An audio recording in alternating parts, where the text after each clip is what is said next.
You are now listening to the Real Monsters podcast with me and Ray.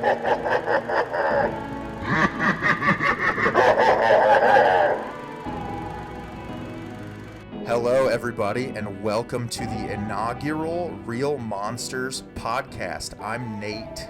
And I am Ray. And we're going to do a podcast where we talk about movies because we want to. Yeah, why not? There's not enough content out there. Let's just keep drowning people with it. Exactly. I feel like, Ray and I have gotten together a couple times and talked about movies, and we had a lot of fun chit-chatting about things that we love, and we wanted a platform to kind of get more into detail. Yeah, and if you don't like it, well, don't listen to it. But we do hope you like it and listen to it. If you don't like it, then just hit the play button and turn the volume all the way down so we get the listeners. You don't have to actually listen, just turn the volume off. But we do ask that when you are done listening, just hit like the little 5-star review and just say it was soothing for my dog or something. My dog really likes the sound of their voices.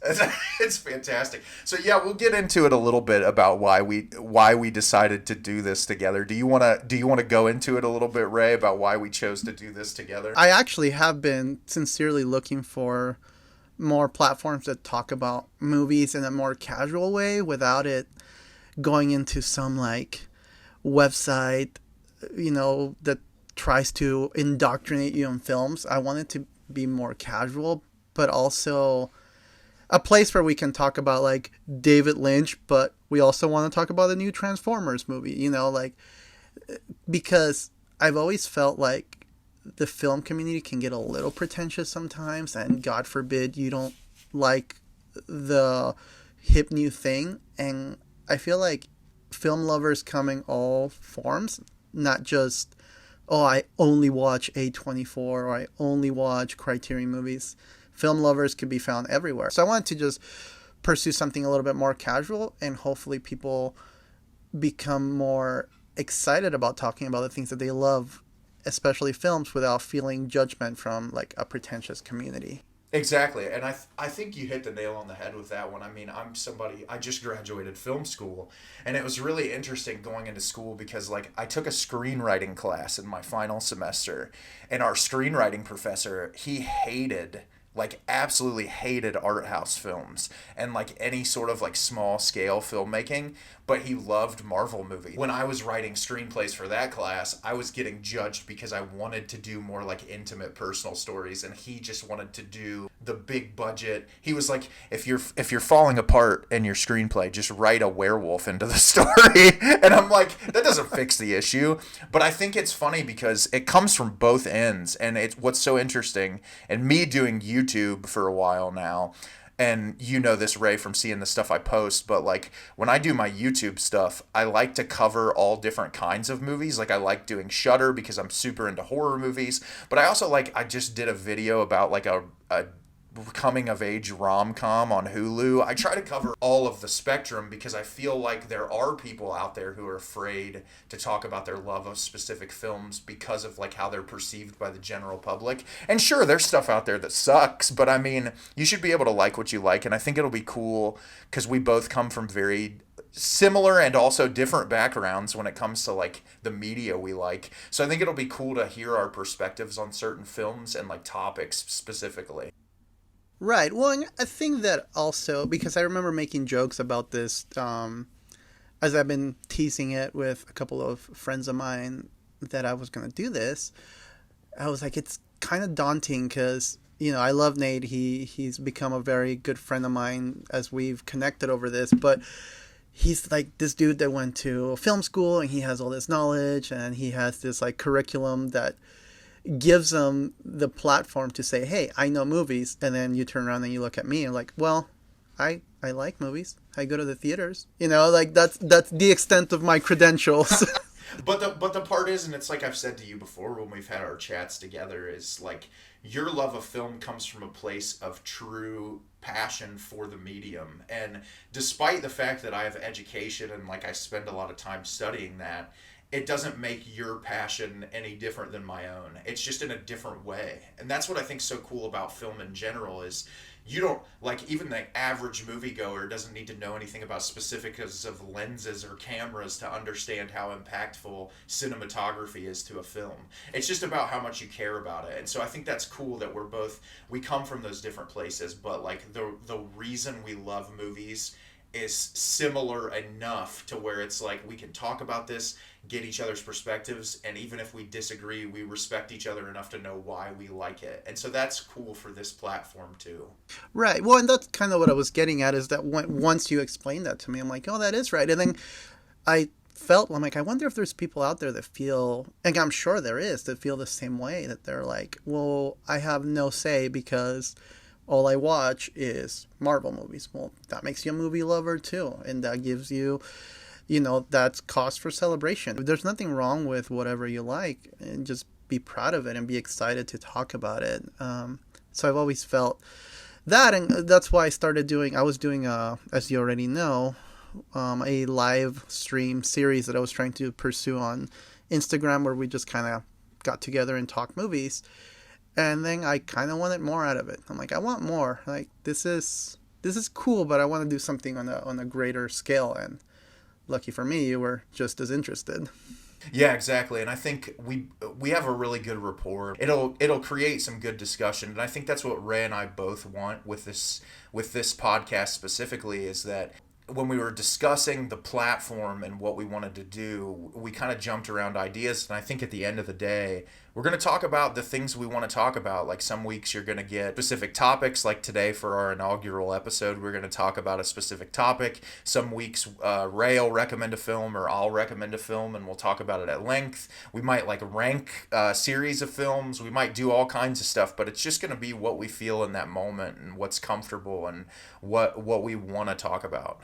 And I'm hoping that this becomes like a really fun thing for people to listen to, because as I've looked for podcasts to talk about movies, I often end up rolling my eyes a lot because I'm like, oh man, just quit being so pretentious.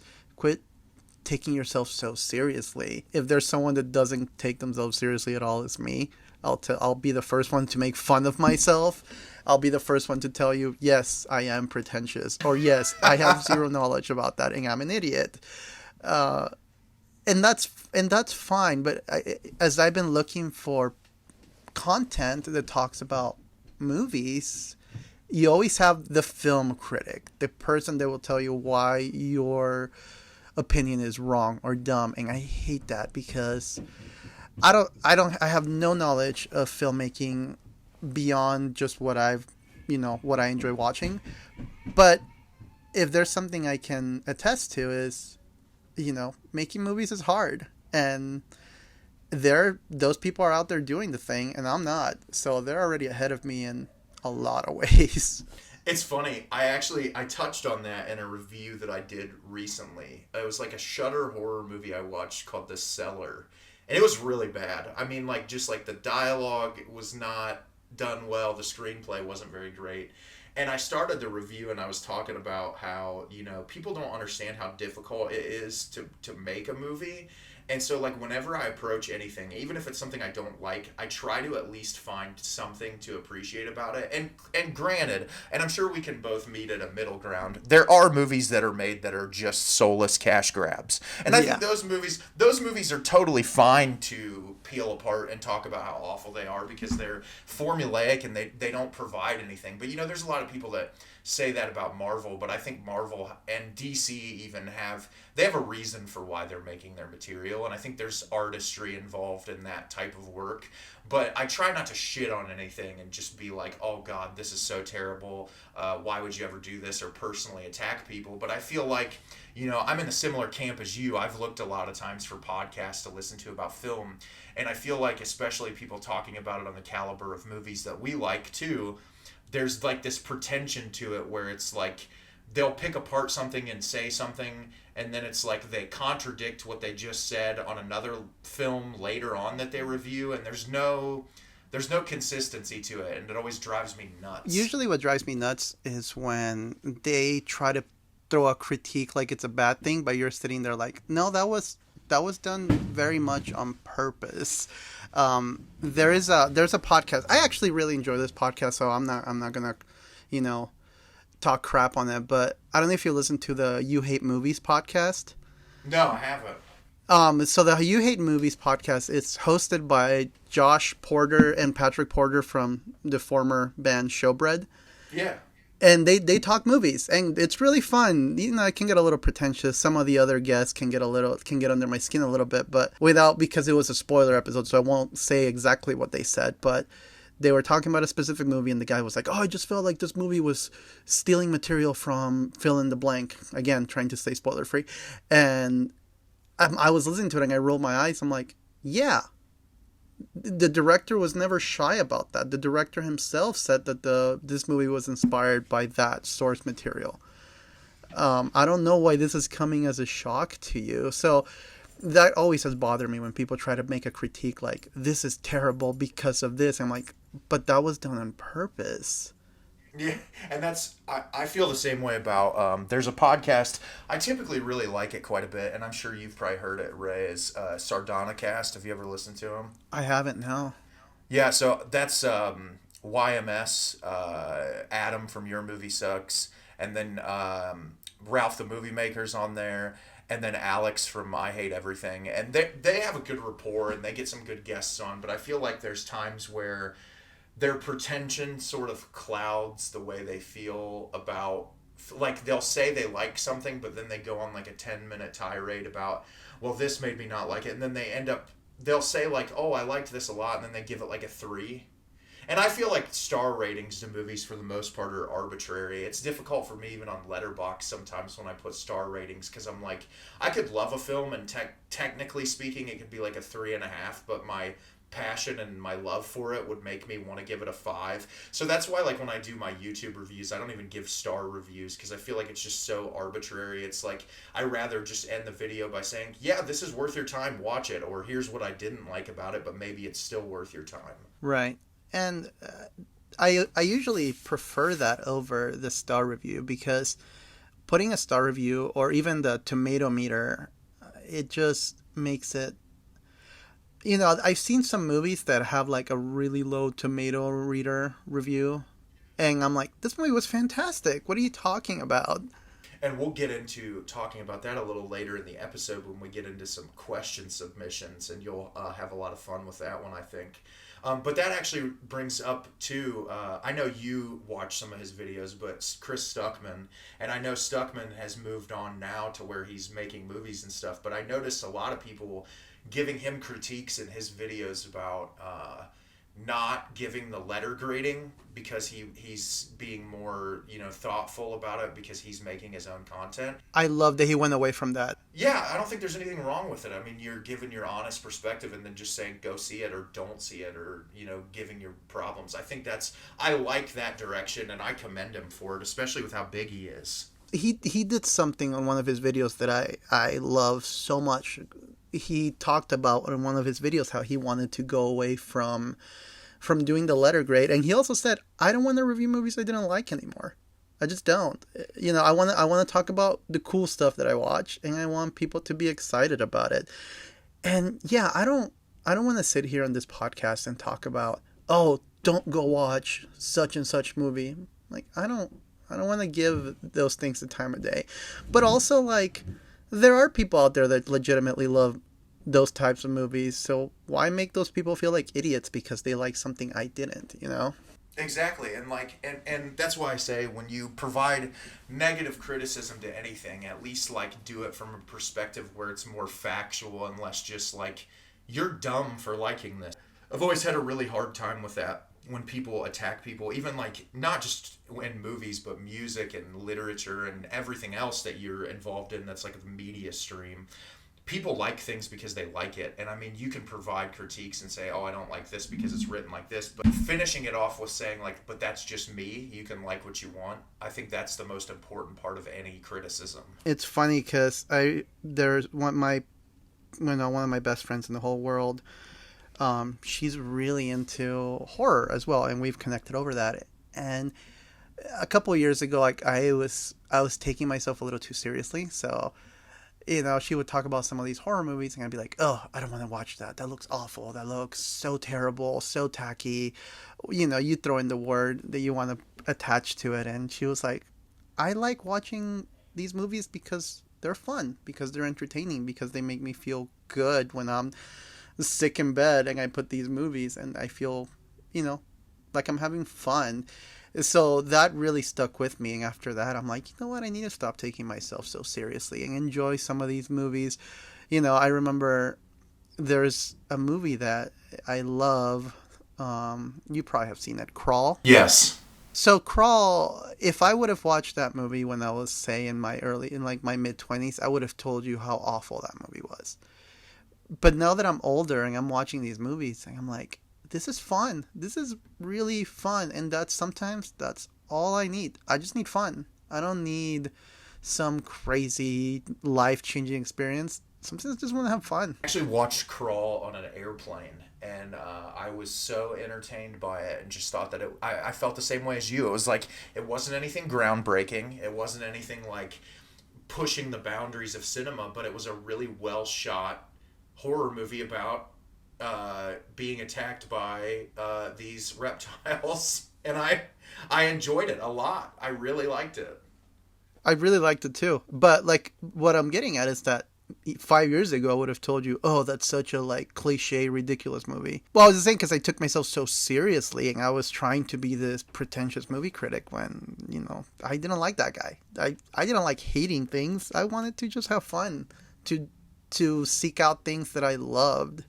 I'm in the same camp as you. I acted that way a lot when I was younger. And honestly, I think this is probably a good segue into the topic for the episode that we were planning on talking about, which is just what caused us to love movies and what kind of shaped us to love movies and how we perceive it now. And I think, I was the same way when I was younger. I was very pretentious when I first started to love movies, and now I hope that I'm someone who's much more accepting and understanding of people's opinions, and I try not to shit too heavily on things when people like it.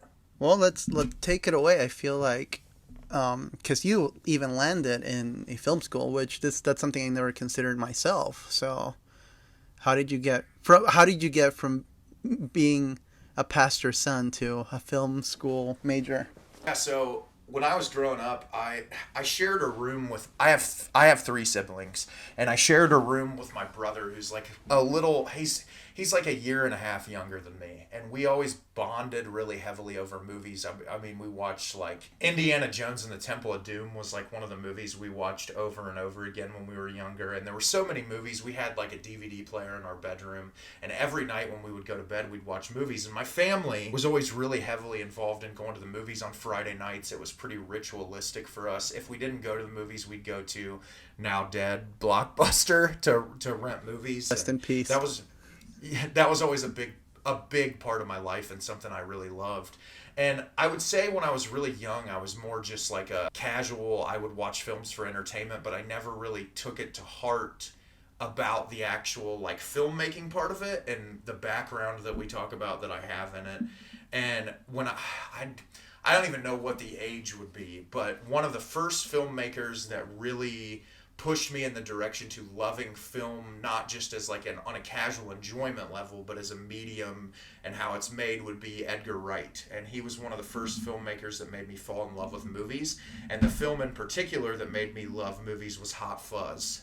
And I remember the first time I watched Hot Fuzz, and I started to think a lot more critically about how films are made and like editing decisions to choose to put the camera in specific spots. Edgar Wright is a perfect filmmaker for that, because so many times, I know you love Edgar Wright too, Ray, but like his movies, a lot of times the comedic punch in his films are less about the delivery from the actors and more about how the camera moves. Timing is so perfect, and so he was really one of the first filmmakers that made me think about that. And then a couple years later, I fell in love with the works of Wes Anderson.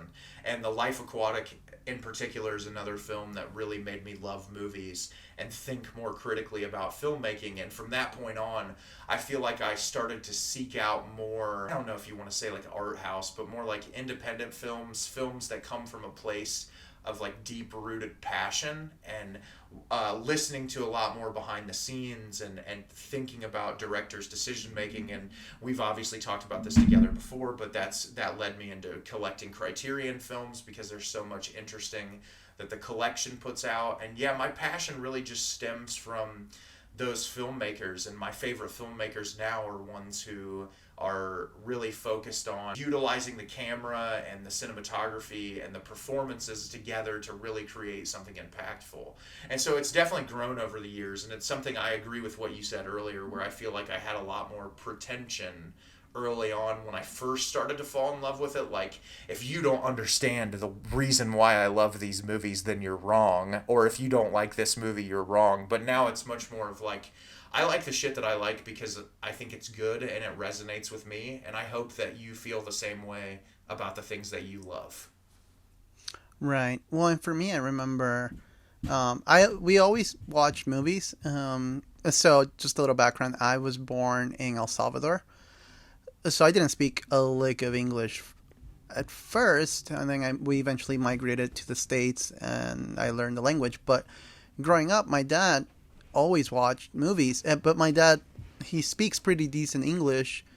And he even spoke English back then when I was a kid, because he had spent already some time in the United States. And he would watch movies all the time, but they were in English, so we would have to watch them subtitled.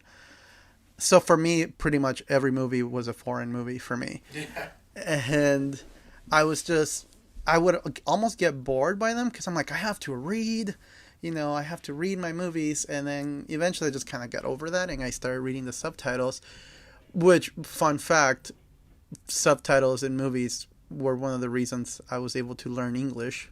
So I remember watching a lot of movies growing up. My dad just exclusively watched a lot of movies just in general.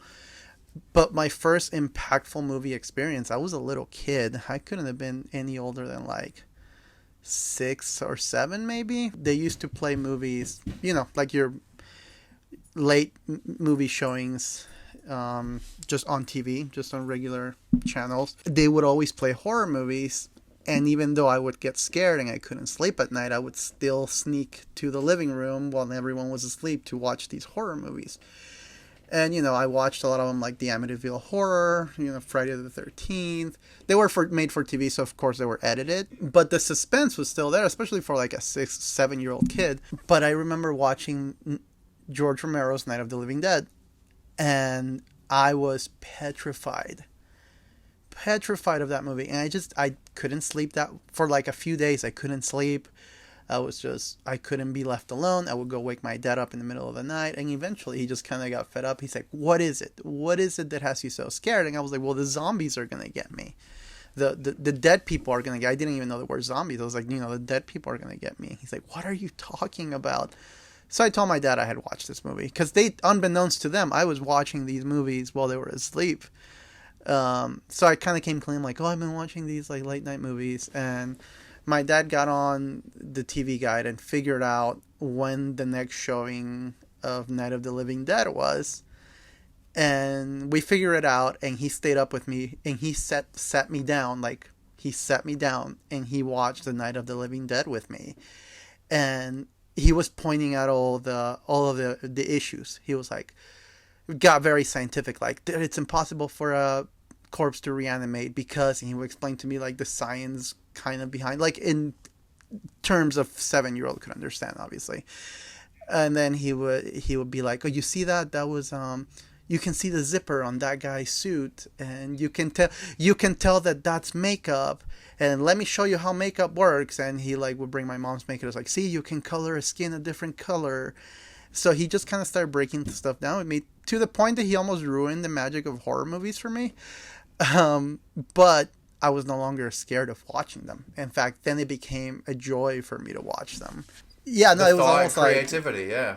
It was almost like that whole like, and almost like the morbidity behind it. Like, ooh, I'm watching this thing that I'm not supposed to, but I know, like, I'm in it. I know this isn't real. I'm in it. I'm in with everybody else. I'm in it with the filmmakers and the actors. I know this isn't real.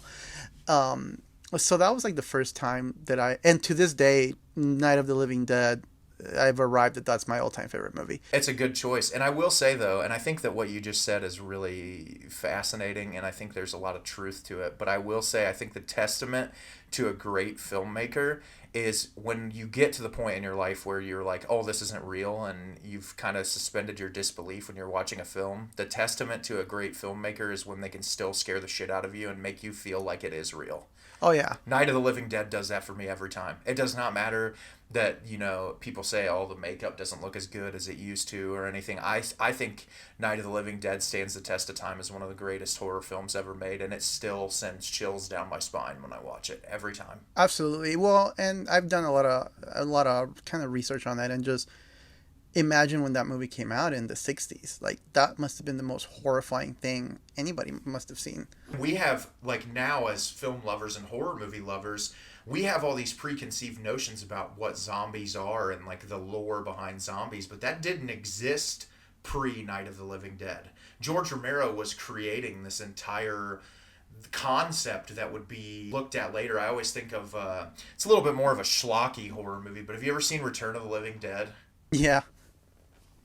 Yeah, I love Return It's of such the a Living good Dead, but even like you think they even reference the fact of like Romero movies and the whole concept of zombies. And remember in the movie they had to smash the brains, and like you think about a movie like that kind of paving the way for so much that we know now. And like when we watch Night of the Living Dead, we have a preconceived notion, but those people, when that movie was first released, it had to just chill them to the core. Yeah. And it changed horror in the best of ways. So that was like my first experience with it. And then I just kept watching movies and just kept watching movies. I mean, I would watch everything. I mean, there are some movies that I thought they were the most high caliber movies when I was a teenager. And then I've gone back and I was like, oh, this is kind of bad. Yeah, for me that was Dana Carvey's Master of Disguise. I've seen Master of Disguise more times than I want to count. I apologize to my brother. Actually, I don't, because he loved it too. But yeah, we watched Master of Disguise a lot, and then you go back now and you're like, why in the hell did I laugh at that movie so much when I was a kid? You know which one did that for me? And I like this movie still. I'll still enjoy watching it, but I have come to terms that, yeah, I understand why this movie isn't some cult classic. I can't wait. Let me know. It's called The Invisible. I've never seen it. When I explained to you the premise, it's like, that's a cool premise. Justin Chatwin is this like kind of rich, privileged kid that wants to become a writer, and he wants to run away from home. And he gets jumped, and supposedly, and this isn't a spoiler, this is on the trailer, he gets killed. But then he has this out-of-body thing where his spirit is like stuck in limbo. And the only person that could hear him is the aggressor, the girl that beat him up. She could hear him. So this girl, in her whole like guilt that she almost killed this kid, is helping his spirit return. She's trying to find the body so they can reunite the body and the spirit before he dies. So it's like this almost like supernatural thriller, which sounds really cool. And the fact of the matter is, the movie it's pretty cool. It has a killer soundtrack. The soundtrack is incredible. But the acting and some of the dialogue, it's just, you watch it now and you're like, yeah, when you're a kid you push a lot of that stuff out of your mind, and then you watch so many movies and you're like, man, the dialogue in this is so bad. Right. And I still enjoy watching the movie. I'm not by any means saying that's an awful movie. It was just like, I definitely have learned, that there are better movies than that. But to me at the time, that was the most high concept thing I could have seen, Oh yeah, for sure. I was like, this out of body thing happening where this guy is trying to reunite his body with his spirit, and it's so high, high art. And, I just thought it was like the coolest thing in the world. And, obviously as I've gotten older and watched more movies, I realize, maybe it wasn't what I thought it was. But even back then, I was watching these things where I thought were, I was trying to seek out the weird stuff, the stuff that nobody was talking about. And I came across a lot of cool stuff, but I also came across a lot of trash. My first job, actually the job I met my wife, I worked at a movie theater, and I worked at a movie theater for almost 7 years of my life. and I would literally watch everything. And I watch some crap for sure, but when it's free and you're a film lover and you just want to get the experience, you'll watch anything. I mean, you really will. On the topic, and just to build off of it a little bit, do you have an early core memory of like one of your best early experiences at the movie theater, like when you were young, and like what? Because I know that there's people all over the place with film. They have different perspectives of this, but I still, being in my early 30s, I don't think there's anything I love more than being in a movie theater and like having that experience. And I'm just curious to hear from your perspective, like what is an early at the theater experience for you that like really kind of made you love movies even more on that level? So I think for me, going back to when I was a kid, so growing up in El Salvador, I moved to the United States when I was 11 or 10. I can't remember if it was 11 or 10. Growing up in El Salvador, kind of a low income situation, my parents couldn't really take us to the theater. So for us, going to the theaters was like luxurious. Like, we're going to the theaters. This is super cool. Like, I'm going to be bragging about this for weeks type of thing. And I remember, and this story is a little foggy, so this might be two stories spliced together into one. But I remember I got free tickets to go see, what movie was it? It was a Pokemon movie. I wanted to go see this Pokemon movie, and there were free tickets that I had won from school. But when we got there, the movie theater had a line like wrapped around the movie theater because a bunch of kids, it was like a contest that a bunch of kids had won. And for some reason, we actually couldn't go to the movie. Like, I think there was an issue with the movie itself, that it just wasn't working. The projector it was kind of like a crappy low budget theater. So something happened to the point where we actually couldn't watch the movie. So my mom's like, we gotta go. And I was super sad because I was like, no, but I wanted to go see this. I wanted to go to the movies. And my mom was like, no, we can't. We have to go. So we left. But my mom was, she could tell that I was sad that we didn't I didn't get to go to the movie. So she ended up taking my brother and I to see James Cameron's Titanic. What a different vibe. But I loved it. Well, it was so fun seeing that giant ship sailing in the waters. I mean, there was obviously certain things that I'm sure my mom didn't want me to see that happened in that movie. Yes. But I loved the movie. I loved the experience. Like, I have Titanic on vinyl, and somebody made fun of me one time. It's like, oh, you like that Celine Dion song? I was like, well, it's more than the Celine Dion song. I mean, the score for it is magnificent, regardless of how you feel about the movie. But point being is, there is an emotional attachment to that movie because my mom was just trying to make me happy. He didn't get to see his Pokemon movie, so let's take him to the theaters. And what did we see? Titanic. A much different vibe, but hey, at least you love it. At least it like has that memory for you that has that positive attachment, and I think that's so cool that you have that, especially with Titanic. Whenever I think of Titanic, I just think of James Cameron's Oscar speech when he yelled, "I'm king of the world" on stage, and I'm like, man, there's a guy who loves himself.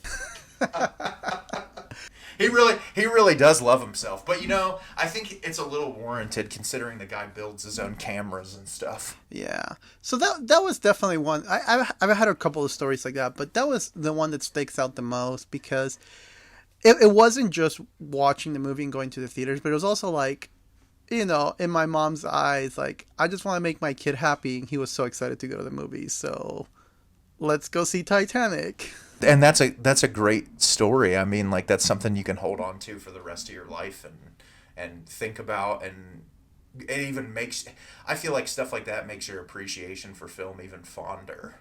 For sure, especially when your options, especially back then, it's not like you can just go on YouTube and look at the trailer. It was like, well, here we go. Here goes nothing. Yeah. Look at the posters in the lobby, and that's how you're going to make your decision. Yeah. What about you? Do you have one like that? Oh, yeah. So Mine, this is kind of funny. I told you, like, my family, when I was growing up, we went to the movies a lot. So there's a lot of, like, great early memory movies that I saw in the theater that mean a lot to me. But I think one of the most, one that sits in my head so much is, this was flashback to 2005. I was like 15 years old, and my dad dropped my brother and I off at the movie theater to see Constantine with Keanu Reeves. I love that movie. And I don't even care what we're- anybody says. I love Yeah. that movie. Oh, and the reason why that holds such a special place in my memory is because it was the first rated R movie that I saw in a theater by myself. And my dad took us to the theater, and he bought the tickets and like walked us in and sat us down, and then left and let us watch it on our own. And there was something about that freedom and that like ability to go watch something and know like, oh, my parents aren't over my shoulder judging me for like enjoying, like, if there was something absurd in the film or something that made me laugh, that normally like my mom would like smack my arm or my dad would say something like, you can't enjoy that, where it's like it was just me and my brother being able to enjoy something that we loved so much together in a setting that we both loved being in so much. And so that's one that, like, despite all of the movies in my early years and like my early teens that I got to see, seeing Constantine at the theater without an adult and being like my first R-rated film in the theater by myself, it's just something that I'll never forget. It's funny you mention that. So, just feeding off of your story, when we moved to the United States, my aunt desperately wanted to connect with us. So, when she picked up that we like movies, it started off with like we would go to Blockbuster or Hollywood Video. We used to go to this laundromat because my parents couldn't afford to buy like a washing machine or dryer at first, so we would go to this laundromat, and this laundromat had a video store rental right next to it, so we would go nuts there. But my aunt, in order to kind of connect with us, especially as being these scared kids from El Salvador, were in this brand new country and had no idea what to do, she would take us to the movies. She always liked going to the movies, to the movie theater in particular, and she just didn't want to go by herself. So she would take us, like, I saw so much stuff. Like, I saw Made in Manhattan, 2 Weeks Notice, like all these chick flicks with my aunt. But one time my aunt is like, look, you're always going to see what I want to see. You can pick whatever you want. So I picked the movie. I'll lead up to what movie it was. And she was like, oh, I don't want to watch that. That's a scary movie. It's like, tell you what. She's like, tell you what. You can go, I'll buy your ticket and you can go watch it. And I'll go watch this other movie by myself. And then we'll just meet up at the lobby after both movies were done. And we just timed it where we got out around the same time. So she's like, okay, go. I'll buy the ticket, because I was like 12. So there was no way they were going to let me get the ticket. And I was like, cool. So I went completely by myself. I didn't even have like siblings or cousins or anything. I went like I have brothers, obviously, but when I meant like for that showing, nobody else. It was just my aunt and I. So I was completely by myself in the movie theater, and people were just looking at this, scrawny 12-year-old walking through the aisles with popcorn and soda. Like, what is this kid doing? Does he know what he's getting himself into? And then the title card comes on, and you see a very full frontal Cillian Murphy lying in bed. And 28 Days Later comes on. Yeah, what a movie to go see by yourself. Yeah, that was, yeah. I love that movie so much. 28 Days Later is actually one of my favorite zombie movies. So I can... It redefined the genre. Oh, for sure. But I can only imagine what it would have been like seeing that in the theater, like at that young of an age, and just like how that would impact you. It was pretty impactful for sure, but it was just hilarious because my aunt was like, oh, that looks scary. Like, you can go ahead and watch it by yourself. That is so awesome. So that is a little bit of background into me and Ray. I feel like we kind of dived in, and obviously as you guys listen to the podcast more frequently, you'll get to know more about each of us, whether that's a positive or a negative. Yeah, I don't know how excited I am about that. Hey, you know what though? It's the fun of giving that background of why the movies impact you. And I tell you what, I really liked your stories. I like that. It's so cool, and I feel like you've got some really great insight and some fun memories that like those are cool. I that brings some joy into my heart to hear you tell those stories. I like those a lot. Well, and there's something so comforting about knowing that, because at that point you feel like I'm this weirdo, like I'm a weirdo for doing this, and you realize, no, man, like there's actually a lot of people having similar experiences. Yes, for sure. And I think that when we do more episodes of this, it'll be really cool just to see, our similarities and our differences and where we come from and our background and like our opinions. And I just think it's going to be really fun. I'm just really excited. I know this is the first episode we're doing it, but I'm really excited. I know you're as excited as me. Oh, for sure. So the next thing I want to do, which Ray and I talked about this beforehand, and it's going to be a lot of fun, is every week we want to ask you guys when you're listening to ask us a couple questions about movies. They can be general, they can be broad, whatever. And I want to be able to answer these and get Ray and I give our perspectives because I think it's fun. And for me, I know this is a new thing for you, Ray, and I know you did it when you were doing the live streams. But for me on YouTube, the thing that's most fulfilling to me is when people leave me comments or like ask me questions about things, because engaging with the community is the reason why I did YouTube anyway. Like I always talk about movies, so putting my opinions out there isn't anything new, but I think engaging with people and the community and hearing those shared stories just brings me so much joy and makes me so happy that's why I want to do this. And I'm sure you feel the same way about it. So I think asking these questions and getting like giving you responses to things you want to know is going to be a really exciting part of the podcast. And to add to that too, I really want to nail this in the head that I am a firm believer that there's no such thing as a dumb questions. I've had people that I've talked to that are like, man, you have so much knowledge. I'm like, yeah, but I got there by asking the dumb questions, by embarrassing myself a little bit. So I just want to clarify that there's no dumb questions. Just, you'll hear us talk all the time and we'll drop names and, we'll talk about like, Edgar Wright. You heard us talk about Edgar Wright and, Wes Anderson. It's like, it's okay if you don't know those names. It's okay if you don't know those movies. So don't feel like, oh, I can't ask this question because they're going to think it's dumb. No, like, ask away. I mean, I didn't see Apocalypse Now until like last year. So hey, you want to know something funny? What? I've never seen Apocalypse Now. And that's what I'm getting at. It's like, I feel like a lot of people think if I don't have this like grade A level of knowledge of movies that I am not worthy. I'm like, dude, we all had those questions. I've had, I've seen people quote movies and I'll like look at them dumbfounded and like, you've never seen, whatever. I'm like, no, I haven't. I mean, I still have a job and responsibilities. Like, I can't watch every movie that's out there. So please don't feel like your question is not smart enough. Like, please ask us whatever you want. That's okay. You can ask Ray and I what is our favorite Adam Sandler fart comedy, and we'll answer. We will give you the response you want. Except the correct response is probably Big Dad, or what's that movie called? Big Daddy? Big Daddy, yeah. No, for me, it's probably Billy Madison. Ooh. I have a lot of fond memories with Billy Madison. People can give Adam Sandler all the shit in the world, but he seems like he's a really fun guy. Adam I'll give him credit. Adam Sandler has brought so much joy to my youth that I'll give him a pass.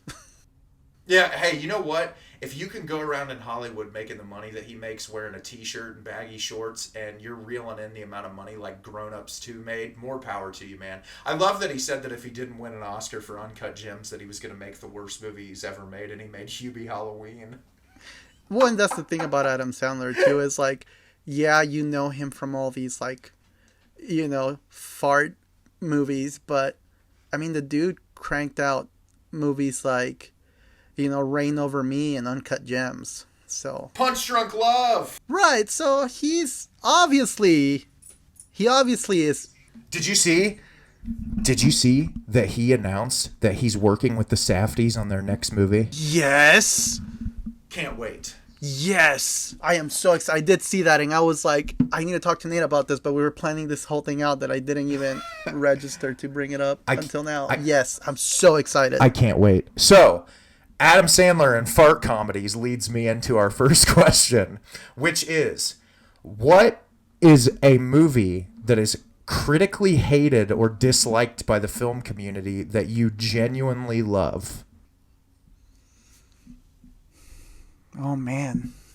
And if you need me to start, because obviously... Go ahead, please, because I am thinking. I didn't share these questions with Ray beforehand, so I already have like an idea of how I want to respond. So I'm going to give Ray a moment to collect his thoughts while he listens to me. But this is actually a movie that's not super old, but a movie that I feel like gets a lot of critical hate that I thought was really good. And Ray, I'm curious if you've seen this, is The Cure for Wellness by Gore Verbinski. I love The Cure for Wellness. Thank God that you love The Cure for Wellness, because that movie, I understand that the runtime is a little bloated. I get that. Like, I understand it's a little long. But, oh my God, I thought the cinematography in that movie was absolutely unbelievable. I love Mia Goth. I think that she has grown as an actress. I thought Dane DeHaan was actually really good in it. But I thought that it was just a really effective mystery that kept me on the edge of my seat. And I know a lot of people complained about the third act. I liked how off the rails it got.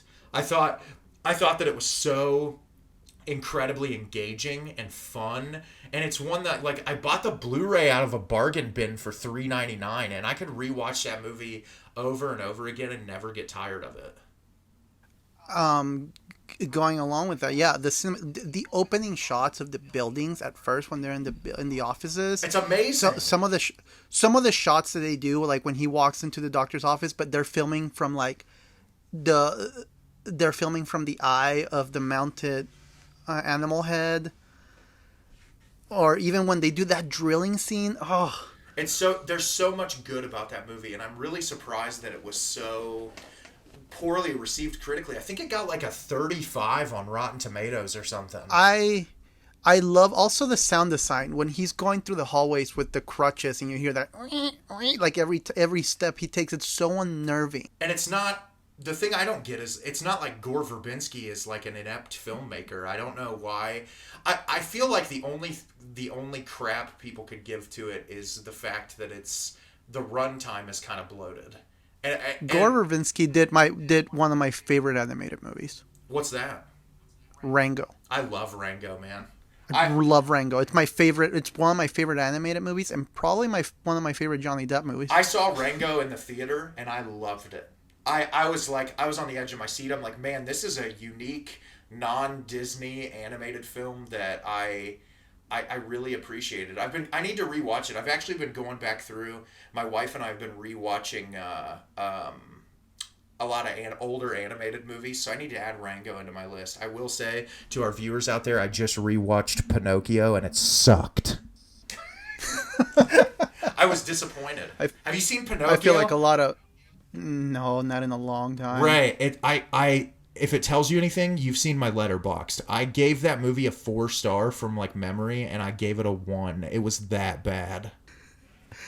I feel like a lot of old Disney movies haven't aged as well as people think. No, that one is definitely it definitely does not withstand the test of time. It's unfortunately. So a movie that, now that you got me thinking, you got my you got my memory jogged up. Yes. There was a movie that I grew up watching. Like I would watch this movie as a kid with my dad and my brothers, and I still to this day think it's a hilarious movie. It gets so much hate, and I love it. It has like an 11% on Rotten Tomatoes. It is a Sylvester Stallone movie that came out in 1990 called Oscar. I have never seen it. I thought you were gonna say Stop or My Mom Will Shoot. No, but now I feel like we need an episode on that. Oh, we need to do an episode just on Stop or My Mom Will Shoot. Yeah, give me the rundown of Oscar, because I have never seen it. So Oscar it's starring Sylvester Stallone and Chas Palminteri and Marissa Tomei. He is a gangster, and he, on the opening scene, he he sees his dad, and his dad is on his deathbed, and his dad makes him promise that he will give up his life as a gangster and, as he says, go straight. And then the movie takes place in the span of a day of him, quote unquote, going straight, meeting with some bankers because he's going to make investments and become a banker. But everything that could go wrong goes wrong. Like, you know, his accountant shows up to ask for his daughter's hand in marriage because, you know, he got her pregnant and he wants to marry her because he loves her, but he's a former gangster and all he wants to do is kill his accountant, but he can't because he's trying to go straight, so he can't commit crime. So the whole movie is just like a series of misunderstandings and a series of unfortunate events. Meanwhile, the FBI is investigating him because they think they're just so sure he's doing some like drug business deal, some illegal activity. So the movie, I'm not going to tell you it's like, you know, the most original thing, but I just love that movie so much. To this day, I will watch that movie and laugh hysterically. Hey, you want to know a fun fact about Oscar that I just learned from looking it up? What? Oscar is directed by John Landis, who made An American Werewolf in London. That is incredible! And also The Blues Brothers and Animal House and The Three Amigos. And that is incredible. I did not know all of that. And Beverly Hills Cop 3. I had no idea he did Oscar. So yeah, I love Oscar, but if you look it up, it's like critically reviled, and most people on the internet hate it. But I love it. I don't care what anybody says. It's one of my all-time favorite movies. Do you know what's funny, though? I pulled it up on Letterboxd, and it has like a 2.9 average, which is not as bad as I thought it would be. But I am going to watch this movie now, Ray, because I will say I love me some old-school Sly Stallone movies. I think he's so entertaining, and like the similar to the way I feel about Arnold Schwarzenegger, which is like it doesn't really matter what they're in. I'm going to find a way to enjoy it. Let me know. You might hate it. I love it. I unapologetically love it and will defend it to the death. I will die on that hill. The same way I feel about The Cure for Wellness. Yes, absolutely. So that was a good answer. So now I've got another question. Are you ready to get the gears turning again? Oh boy, go ahead. All right, so this one, it might take you a minute to think about it, so just let me know. I was going to let you answer first, but if you need me to answer first again, just tell me. So this question is, what is a remake that you like more than the original? Son of a gun. I've got mine if you need me to do it. Yeah, go ahead, because I got to think about this. All right, Ray, so people that know me will not be surprised by this answer, but I'm sure I could get some hate for this, and I don't care. But I like the remake of Suspiria more than the original. Quite a bit more. So going back to what I was saying earlier about there's no dumb questions, I've never seen either one. So I'm a big Dario Argento fan. I like giallo horror films. There's something so unique and interesting about it, and I do love the original Suspiria. But the original Suspiria film, Ray, if you haven't seen it, is a woman who goes to this ballet academy in Germany. She's an American, and she gets there, and all of these people start getting killed off one by one. And the whole movie is, you could say it's a mystery, but it's not a mystery that you could guess because they just like reveal it at the end of the film. But the whole movie is about atmosphere, and it's less about like the dialogue and the performances and so much more about like the cinematography. Like if you've seen any stills from Dario Argento films, they're all like super heavily saturated and they're like really bright colors and they're beautiful to look at. And it is it's a really great film. But what I will say is that the remake in the first 10 minutes tells you what's going on in the movie, and the entire thing with the remake is character development.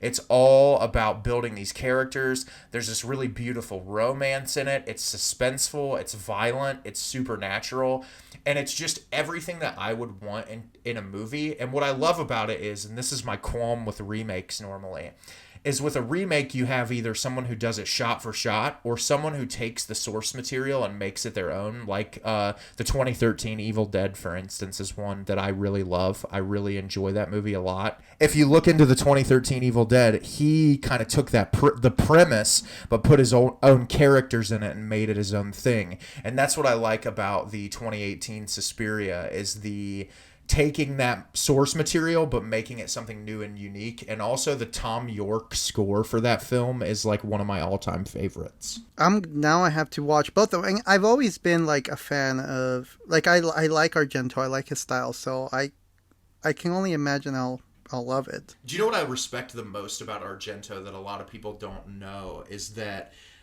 when he casts people for his films, he doesn't care what language you speak, because everything is ADR'd, and he was all about getting the best performance from the actors.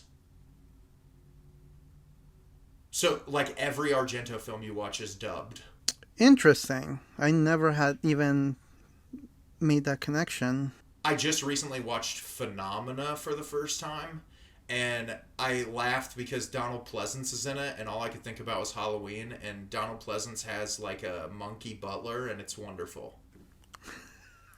I don't know why that was added into the film, but it was great. So there's two American actors in that film, but everybody else speaks a different language. So it's really fascinating to watch. My favorite Argento film is Tenebrae, but I like his work a lot. But yes, I do think the 2018 Suspiria remake is better than the original. So I'm having the hardest time thinking of one.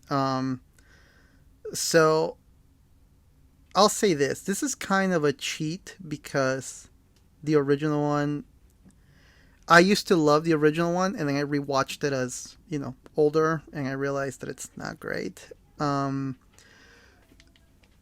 Mike Flanagan remade The Haunting of Hill House. I love The Haunting of Hill House. It's one of my favorite TV shows ever.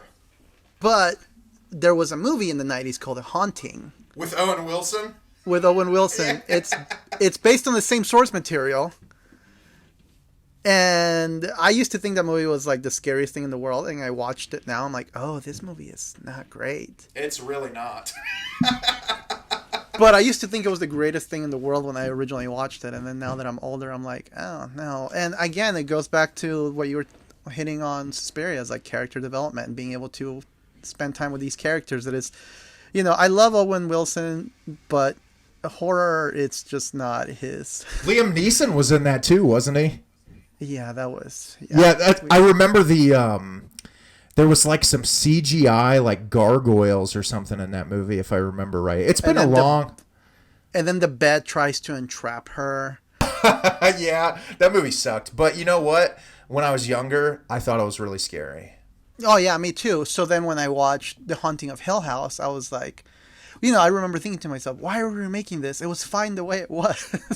And the thing is I feel like Flanagan is such an incredible storyteller when he gets to do the long form TV shows.